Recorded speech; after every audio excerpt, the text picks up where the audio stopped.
Good morning everyone. बढ़िया आप सभी बच्चे। आई होप कि आप सभी अपने घर में अच्छे से होंगे। और बच्चों, बहुत सारा आराम कर लिया हमने, बहुत रेस्ट कर लिया है। अब पढ़ाई का समय आ गया है। सितंबर का भी एक दिन निकल चुका है और हमारे पास बहुत कम समय है।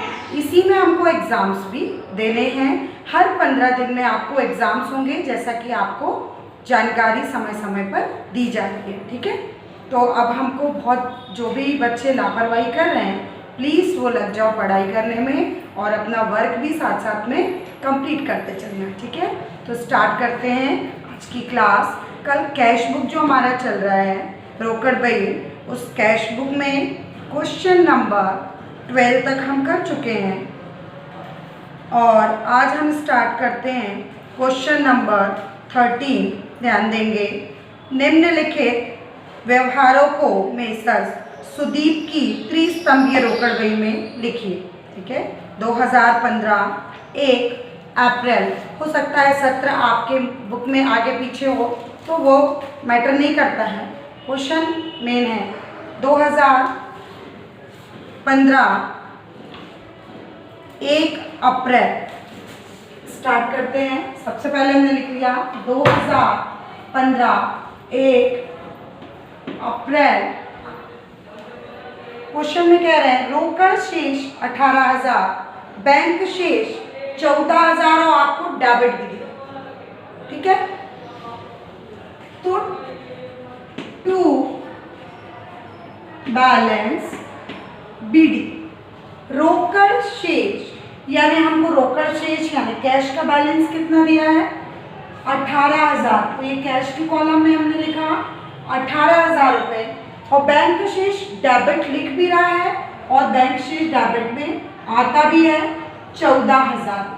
ठीक है, तो ये हम पुराना बैलेंस लेकर आ रहे हैं 2015 में। नेक्स्ट एंट्री है हमारी 3 अप्रैल। नगद बिक्री, गुड सेल कर रहे हैं और उसके बदले में हमारे पास क्या आ रही है, कैश आ रही है। स्वाभाविक सी बात है कि यदि हम माल का विक्रय करते हैं तो माल जा रहा है और कैश आ रही है, जिसकी जर्नल बनती है cash account debit to sales account, है ना। तो हमको किस पर ध्यान देना है, कैश। कैश कहाँ पर है, डेबिट में, उसके ऑपोजिट में क्या है, सेल्स। तो डेबिट में एंट्री होगी बट क्या आएगा, sales. 3 April to sales account और अमाउंट दिया हमको 10,000 रुपये, तो कैश के कॉलम में हम लिखेंगे 10,000 रुपये। ठीक है, नेक्स्ट एंट्री है बैंक में जमा किया। अब तो आपको बिल्कुल ध्यान में आ गया होगा बच्चों, बैंक में कंटिन्यू हम ये एंट्री कर रहे हैं। बैंक में जमा किया, डिपॉजिट इनटू बैंक। बैंक में क्या जा रही है हमारे पास से, कैश। कहाँ जा रही है, बैंक में। तो यदि इसकी जर्नल बनती है bank account debit to cash account. अब बैंक भी है और कैश भी है। बैंक डेबिट में है, कैश क्रेडिट में है, तो बैंक की जगह क्या लिखेंगे, कैश। और कैश अगर क्रेडिट में है तो कैश की जगह पे क्या लिखेंगे, बैंक। डेट है 8 अप्रैल और अमाउंट है 16,000। तो 8 अप्रैल की हम एंट्री करते हैं यदि, तो बैंक डेबिट में देखेंगे बच्चों, तो डेबिट में एंट्री होगी बट उसकी जगह पे ऑपोजिट में क्या है, to cash account. To cash account. अभी कैश किसकी जगह पर लिखा, बैंक की जगह पर, इसलिए बैंक के कॉलम में आएगा 16,000 रुपये और कॉन्ट्रा एंट्री से इसको हमने शो किया। ठीक है, ठीक इसी प्रकार 2015 8 अप्रैल की यदि हम एंट्री करते हैं तो अब बात आती है कैश की। कैश कहाँ पर है, क्रेडिट में, उसके ऑपोजिट में क्या है, बैंक। तो एंट्री होगी बाय बैंक अकाउंट। अब ये बैंक हमने क्रेडिट में कैश है तो एंट्री क्रेडिट में की बट उसकी जगह पे क्या लिखा, बैंक। तो किसकी जगह पे लिखा, कैश की जगह पर, इसलिए अमाउंट किसकी जगह पर आएगा, कैश के कॉलम में ही आएगा 16,000 रुपये। 16,000 रुपये और सी से शो करेंगे। ठीक है, नेक्स्ट एंट्री है बच्चों, माल खरीदा एवं चेक से भुगतान किया। गुड्स परचेस कर रहे हैं हम, लेकिन उसका पेमेंट कैश में नहीं जा रहा है, यानी कैसे जा रहा है, चेक के माध्यम से। चेक यानी उसका विड्रॉ कहाँ से होगा, बैंक से होगा, तो पेमेंट बैंक से होगा। तो परचेस किया हमने, परचेस अकाउंट डेबिट टू, अब कैश से नहीं हो रहा, चेक, चेक यानी बैंक, और बैंक कहाँ पर है, क्रेडिट में, क्रेडिट यानी ये वाला पक्ष, बट उसके ऑपोजिट में क्या लिखेंगे, बाय परचेस, परचेस अकाउंट, ठीक है। और अमाउंट है हमारे पास 5000, 15 अप्रैल, और बैंक के कॉलम में लिखेंगे हम 5000।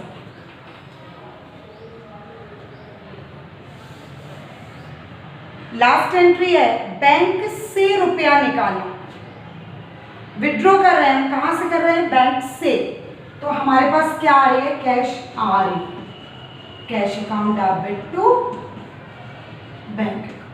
आप देख रहे होंगे कि जब हम जमा करते हैं तो bank account debit to cash हो, और जब निकाल रहे हैं तो cash account debit to bank. जमा करते समय हमारे पास से कैश जा रही है, और निकालते समय हमारे पास कैश आ रही है तो डेबिट। अब एंट्री होगी डेबिट में, अमाउंट है हमारा 7500, 20 अप्रैल, तो 20 अप्रैल की हम एंट्री करते हैं, 20 अप्रैल टू, अब डेबिट में कैश है बट उसकी जगह पे हम क्या लिखेंगे, टू बैंक अकाउंट। ये बैंक हमने किसकी जगह पर लिखा है, कैश की जगह पर, इसलिए अमाउंट किसके कॉलम में आएगा, 7500। बिल्कुल कंफ्यूज होने की ज़रूरत नहीं, क्योंकि बिल्कुल सरल मेथड से मैं बता रही हूँ, बिल्कुल इजी मेथड, इससे इजी मेथड आपको नहीं मिलेगा। इसके बाद अब आती है हमारी क्रेडिट में, देखिए कैश, सॉरी बैंक, बैंक कहाँ पर है, क्रेडिट में, यानी एंट्री अब कहाँ पर करना है हमको, क्रेडिट, बट बैंक है तो बैंक नहीं लिखेंगे, उसकी जगह पर ऑपोजिट में क्या जाएगी, बाय कैश अकाउंट, और 20 अप्रैल की एंट्री है, और 7500 बैंक की जगह पर लिखा है, तो बैंक के कॉलम में ही आएगा 7500, ठीक है। इस प्रकार से बच्चों क्वेश्चन हमारा कंप्लीट होता है, और अब हम क्या निकालेंगे, इसका बैलेंस निकालेंगे। तो सबसे पहले हमको क्या करना पड़ेगा, दोनों साइड का हमको टोटल लगाना पड़ेगा, और टोटल लगाने के बाद हम बैलेंस निकालेंगे।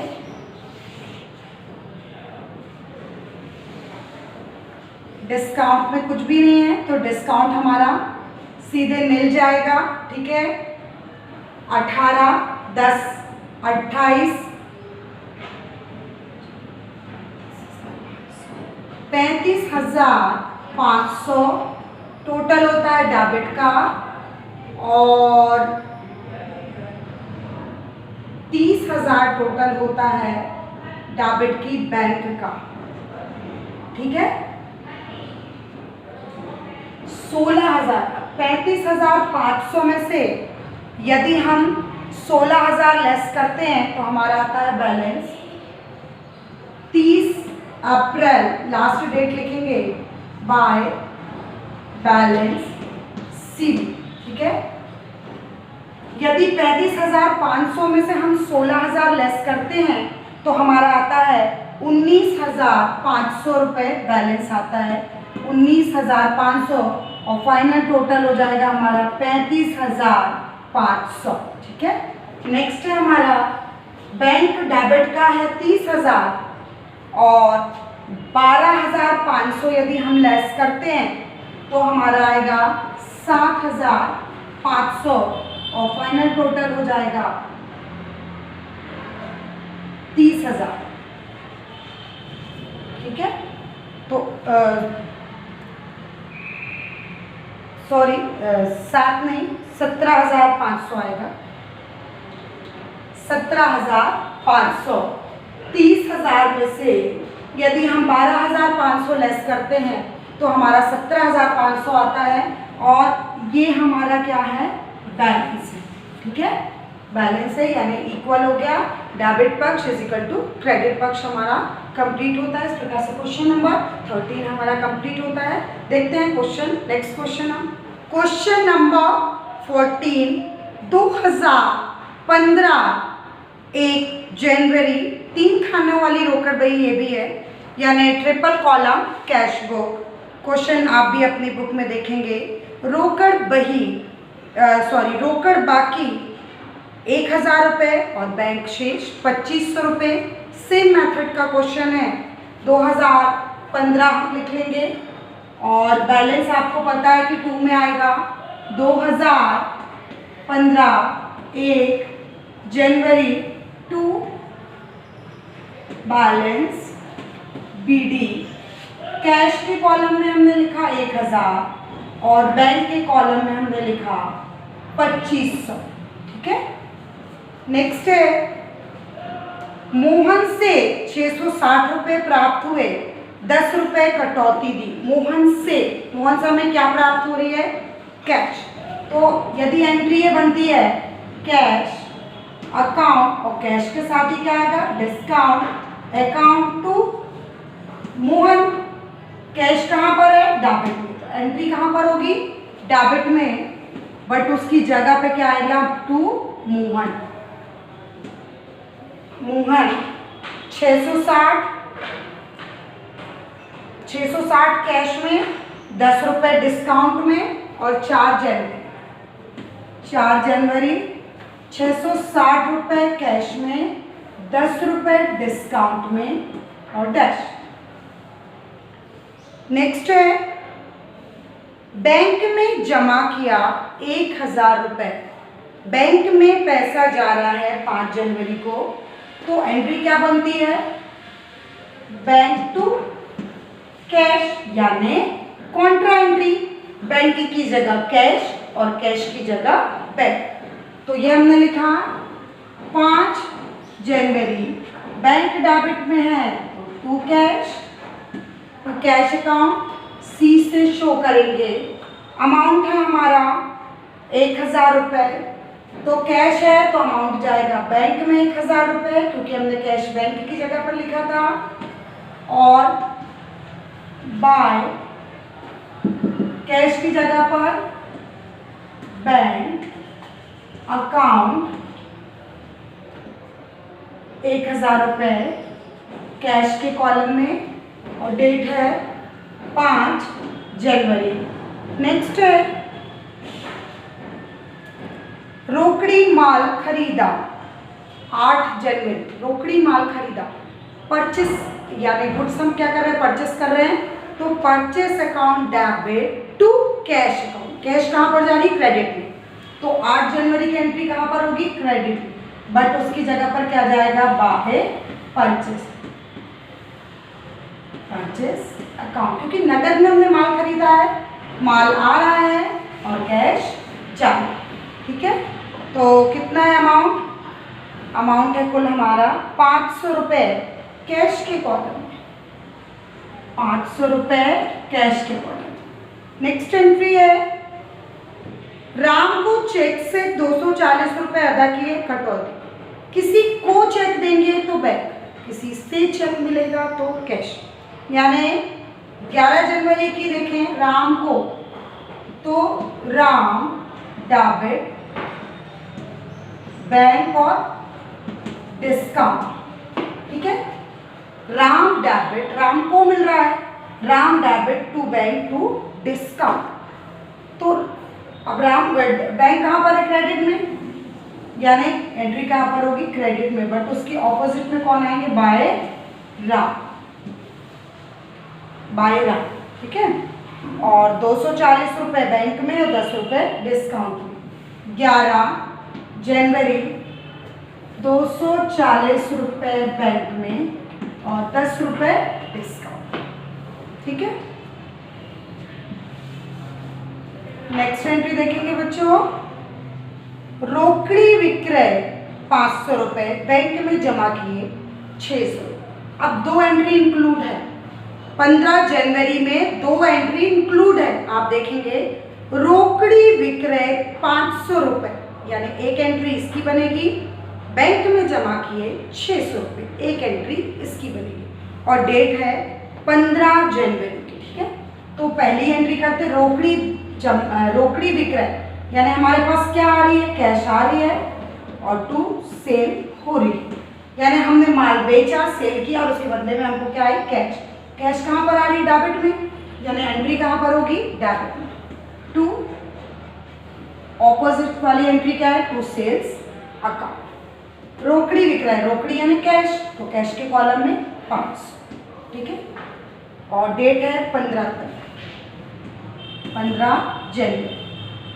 अब है बैंक में जमा किया, आधी एंट्री इसकी क्या है, बैंक में जमा किया, बैंक टू कैश, बैंक की जगह कैश, कैश की जगह बैंक, तो ये भी 15 जनवरी की है। टू कैश अकाउंट, कैश है तो बैंक के कॉलम में लिखेंगे हम 600 रुपये और 15 जनवरी बाय बैंक अकाउंट, बैंक है तो उसकी जगह पे, कैश की जगह पे हमने बाय बैंक लिखा और कैश के कॉलम में लिखेंगे 600 और सी से शो कर। ठीक है, नेक्स्ट एंट्री है हमारी, श्याम से 500 रुपये का चेक प्राप्त हुआ और उसे बैंक में भेजा गया। श्याम से चेक आया और उसी डेट को कहा गया, बैंक में। श्याम से आया और बैंक में गया, तो bank account debit to Shyam, bank कहाँ पर आ रहा है, डेबिट में, तो उसकी जगह पर हम क्या लिखेंगे, टू श्याम और डेट हमको दी है 18 जनवरी, 18 जनवरी टू श्याम और बैंक के कॉलम में हम लिखेंगे 500 रुपये। ठीक है, नेक्स्ट है बैंक से कार्यालय के लिए 100 रुपये निकालें। ठीक है, बैंक से कार्यालय के लिए यदि हम 100 रुपये निकालते हैं तो यदि हम निजी प्रयोग के लिए निकालेंगे तो वो ड्राइंग करना है, लेकिन यदि हम कार्यालय के लिए निकालेंगे तो वो कैश है हमारी, है ना। कहाँ से निकल रही है, बैंक से, तो हम निकाल क्या रहे हैं, कैश, तो एंट्री क्या होगी, cash to bank, cash to bank, यानी कैश डेबिट में है तो उसकी जगह पर हम क्या लिखेंगे, टू बैंक अकाउंट और सी से शो करेंगे, और बैंक क्रेडिट में है उसकी जगह पर हम क्या लिखेंगे, बाय कैश अकाउंट और उसकी जगह पे सी करेंगे। अब ये कैश बैंक की जगह पर लिखा है इसलिए हमने बैंक के कॉलम में 100 रुपये लिखा, और ये बैंक हमने कैश की जगह पर लिखा है इसलिए कैश के कॉलम में हमने 100 रुपये लिखा। ठीक है, और सी से शो किया, और डेट हैगी हमारी 20 जनवरी, डेट डालना बेटा कंपलसरी है। ठीक है, डेट नहीं डालेंगे तो आपके मार्क्स कटेंगे एग्जाम में। दूसरी बात है, नेक्स्ट क्वेश्चन, सोहन से 200 रुपये का चेक आया, किसी व्यक्ति से चेक आ रहा है, अभी हमने उसको डिपॉजिट तो कराया, अरे उसको विड्रॉ तो कराया नहीं, तो किसी व्यक्ति से चेक आ रहा है यानी वो कैश है।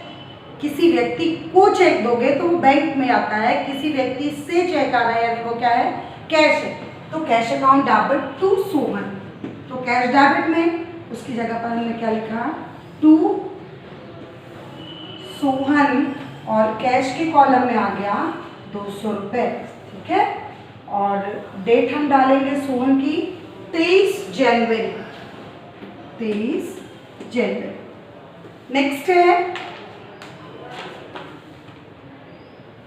बैंक में 200 रुपये का चेक भेजा जो तारीख 23 को आया था।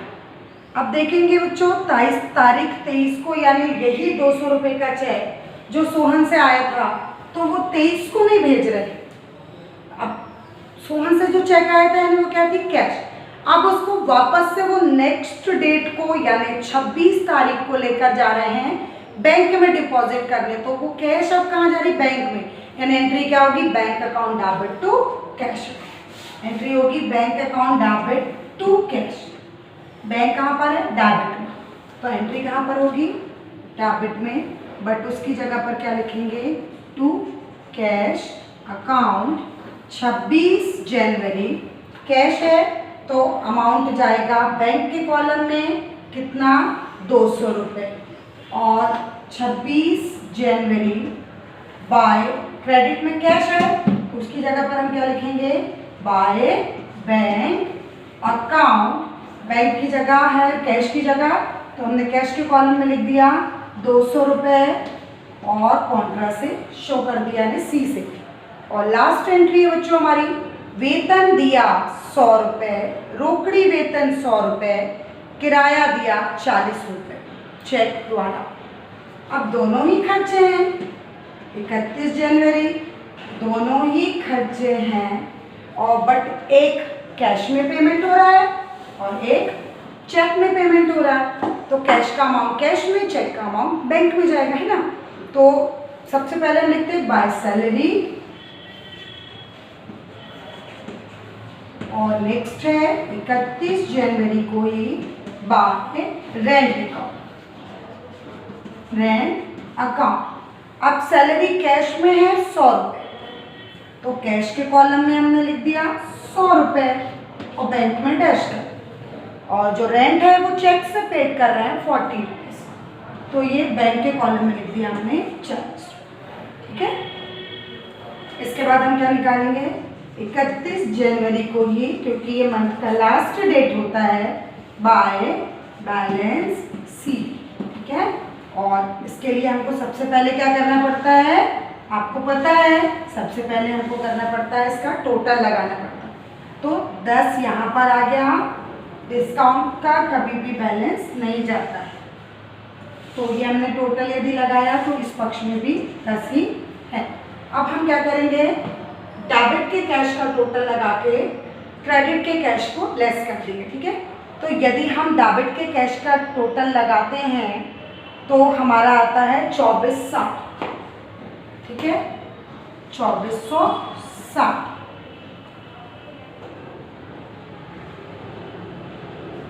2460 में से हम क्रेडिट के टोटल को, कैश को लेस कर देते हैं, यानी हमारा कितना हो गया? 15 और 6 21, 22 23, 2400। यदि हम 2460 में से 2400 को लेस करेंगे तो हमारा बैलेंस कितना आता है? 60 रुपये, है ना। तो ये हमने 60 रुपये बैलेंस लिख दिया, और यहाँ पर कितना लिख दिया? 2460। ठीक है, नेक्स्ट है हमारा क्रेडिट का बैंक का टोटल है 380 रुपये, और डेबिट के बैंक का टोटल हैगा हमारा 4800 रुपये।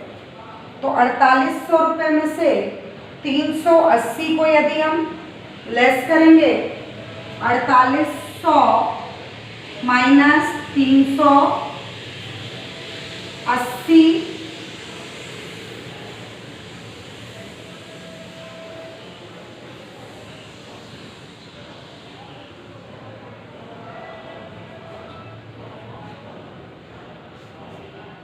चवालीस 20, 4420। तो ये आता है हमारा 4420, और फाइनल टोटल आता है हमारा 4820 रुपये, सॉरी 4800 रुपये। ये एक बैलेंस आ गया और एक 60 रुपये बैलेंस आ गया, इसका भी टोटल हो जाएगा 4800। फिर से एक बार देखें बच्चों, डिस्काउंट का बैलेंस नहीं निकलता है। सबसे पहले हमने डेबिट के कैश का टोटल लगाया तो टोटल आया 2460, और क्रेडिट के कैश का टोटल लगाया तो 2400, लेस किया तो 60 रुपये हमारा बैलेंस आया, वो हमने कैश के कॉलम में लिख दिया। तो कैश का भी टोटल कितना आ गया? 2460।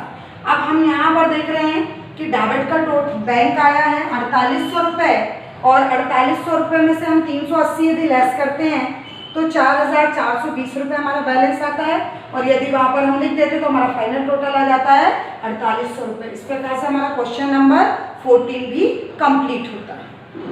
क्वेश्चन नंबर 14 के बाद क्वेश्चन नंबर 15 देखेंगे बच्चों, आप भी अपनी बुक में देखेंगे।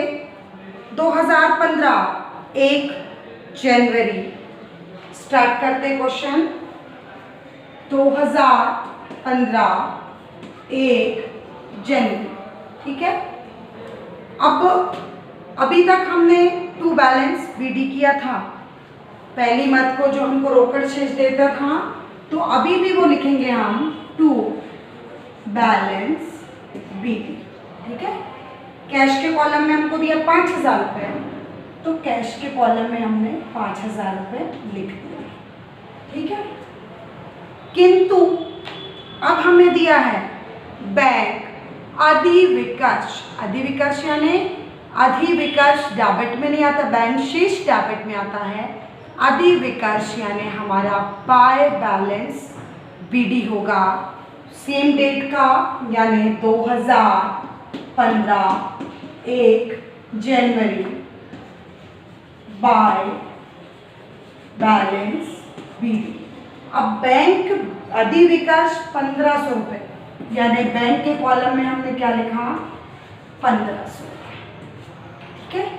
बैंक शेष है तो डेबिट में, बैंक शेष क्रेडिट लिखा है तो क्रेडिट में, बैंक अधिविकर्ष भी होगा तो क्रेडिट में। अधिविकर्ष यानी बैंक ओवरड्राफ्ट, तो वो बाय बैलेंस बीडी यानी बैंक के कॉलम में जाएगा, क्रेडिट में जाएगा। और अगर शेष देगा बैंक शेष, तो वो टू बैलेंस बीडी बैंक के कॉलम में ही जाएगा, बट वो डेबिट में रहेगा। और अधिविकर्ष कहाँ पर जाएगा, क्रेडिट में जाएगा, क्योंकि वो हमारी क्या है लायबिलिटीज होती है अधिविकर्ष, है ना। चलो नेक्स्ट देखें, बैंक में जमा किए 16,000 रुपये।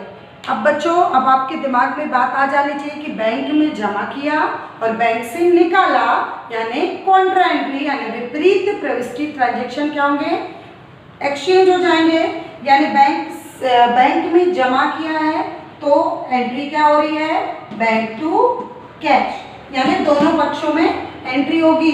तो सबसे पहले बैंक है तो बैंक की जगह to cash, to cash account. Date है 3 जनवरी 1,600 रुपये, 3 जनवरी, और कैश है तो बैंक के कॉलम में आएगा 1,600 रुपये, ठीक है। और कॉन्ट्रा एंट्री से शो करेंगे, क्रेडिट में भी एंट्री होगी 3 जनवरी बाय बैंक अकाउंट, क्योंकि क्रेडिट में एंट्री क्रेडिट है और क्रेडिट में क्या दिया कैश, और कैश की जगह पर हम ऑपोजिट में क्या लिखेंगे बैंक, बट कैश की जगह पर लिख रहे हैं इसलिए कैश के कॉलम में जाएगा 1,600 रुपये और कॉन्ट्रा एंट्री से शो करेंगे। नगद माल खरीदा 975 और बट्टा दिया।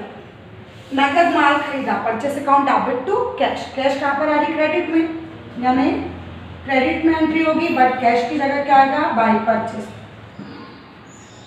परचेस अकाउंट 25 जनवरी